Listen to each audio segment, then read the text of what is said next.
Welcome back. Today I thought we would change things up a little bit and maybe do Tunisian crocheting. Now, Tunisian crocheting is actually quite an old way of crocheting, and surprisingly enough, it doesn't come from Tunisia. It was given the name, uh, purely because it looks like woven work that comes from Northern Africa. So yeah, that's the explanation. Like the only explanation I can get. It's called Tunisian crocheting, but it doesn't come from Tunisia. It actually is a lovely way to crochet blankets. It's very thick, very dense. It makes lovely shawls, scarves. You can make jerseys out of them. They are just lovely. There's a lot you can do with it. So let's get on with it and let's make the first basic Tunisian stitch. I'll see you inside. Now, if you've been a crocheter, you know this is your crochet hook. You get them in different sizes. All right, that's the size. You get them in different styles. When it comes to Tunisian, this is your crochet hook. It looks like a knitting needle. And Tunisian crocheting really is that bridge between normal crocheting and knitting. So we're going to use this. Now, the second thing you need to know about Tunisian crocheting is when it comes to your wool. This is double knit. The recommended size is 4 millimeter, which is fine for a crochet hook or for a knitting needle. But when it comes to Tunisian, you always go 2 sizes up. So if it recommends that you use a 4 millimeter needle, you then use a 6 millimeter Tunisian crochet hook. The reason for that is you only crochet on the one side, so it makes it quite a thick weave. It makes it quite a thick block of work that you are doing. So let's get started. These for your basic Tunisian pattern. There are only 2 rows that you repeat all the time. So let's get them done. Right, so we're going to start off with the normal slip stitch like we normally do in crocheting. Right, so you've got it on there. Now you are going to chain, we are just going to chain 20 just to start off with. 1, 2, 3, 4, 5, 6, 7,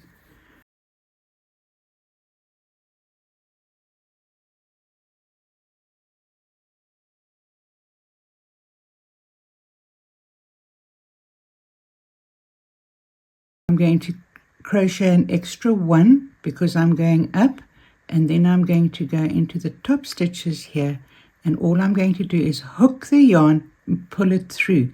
I'm not going to do anything else. I'm now leaving that on my stitch. I go into the next stitch. I do the same. Hook the wool and pull it through. Not doing anything else with it.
right into the next stitch, hook your wool, pull it through, next stitch,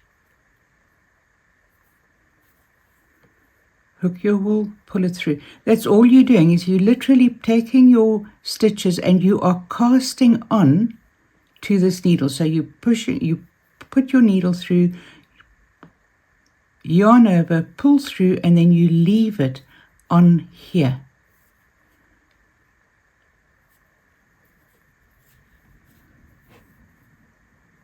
Right, let's do it to the end and I'll meet you at the end.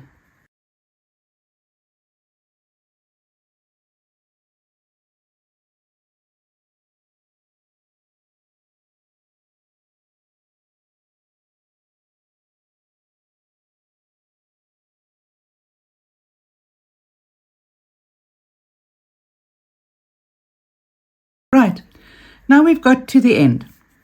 So what we do is we yarn over, and on your first stitch you're going to pull through one stitch. Then you're going to yarn over and pull through two. Yarn over, pull through two. Yarn over, pull through two. Yarn.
Right, we've now got to the end of that. Now, these are literally the two rows. You've got your foundation row and your return row. Your foundation row is when you add your stitches to your needle, and your return row is when you're taking the stitches off. So those are the two rows that you have. Right, now you've got to the end here. You have got a stitch right on the edge here. We are not going to count that stitch. We're not going to work with it. That's just your first stitch that it's attached to that stitch. We're going to start with this stitch here. You'll notice when you look at your work, you have pillars going up across your work. That is what we are going to work in. These pillars here. That pillar is your first pillar. You're not going to work into that one.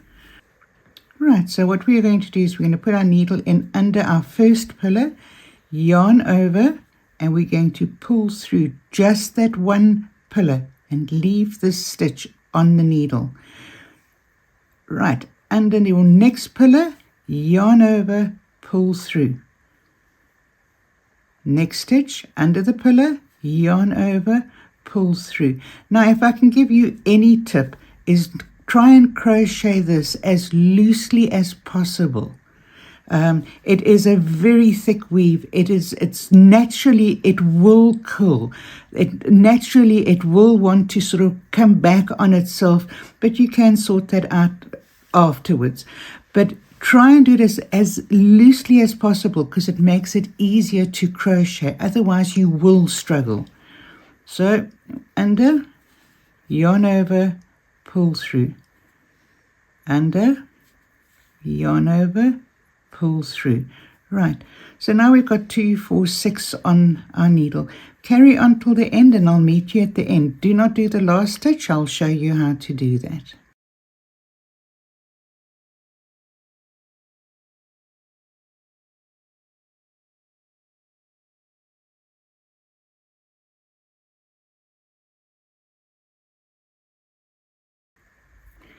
Right, now we've got to the end. You will see there's a pillar here. That is not your last stitch, that is your second last stitch. Your last stitch is literally here, right on the edge. So we'll do the last pillar. All right, and your last stitch, if you turn your work sideways, you'll see there's a V over here. That is your last stitch. This stitch here is actually your first stitch on your last row. So you want to go into this stitch here. Right, so what we're going to do is we're going to put our needle like that. You basically want to pick up the 2 stitches from the V. Any stitch has got 3 stitches, so you've got the 1 stitch behind and the 2 stitches in the front. Yarn over and pull through that there. It gives you a perfect edging. You'll find that as you carry on with your work, you'll see how neat that edge is. Right, so now we've got to our 3rd row. So we've done our foundation row, a return row. We've now done another foundation row because we have our stitches on the top. Now we have to do the return row. In any Tunisian crocheting, or let's put it this way, 99% of the time, it's always going to be yarn over through 1 and then yarn over through 2 till the end, that when you've got 1 left. So let's do that. Yarn over through 1, yarn over through 2, yarn over through 2, yarn over through 2, yarn over through 2, yarn over through 2. Right, I'll meet you at the end.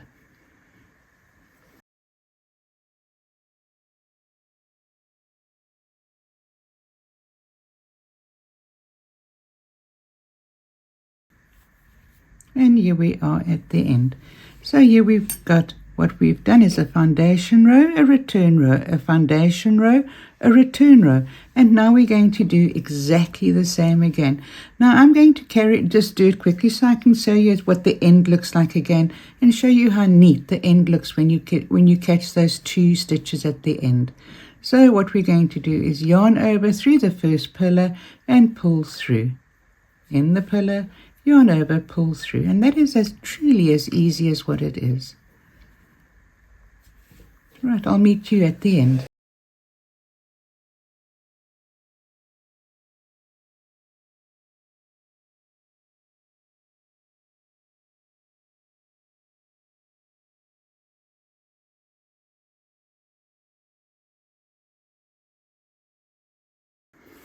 Right, we are now at the end.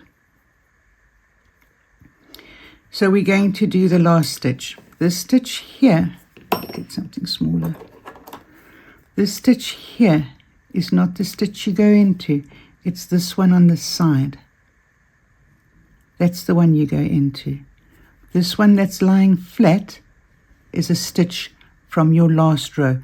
This is the stitch you want to go into. It's the one that sits flat, going up on the side of your work. So you put your needle in between the 2.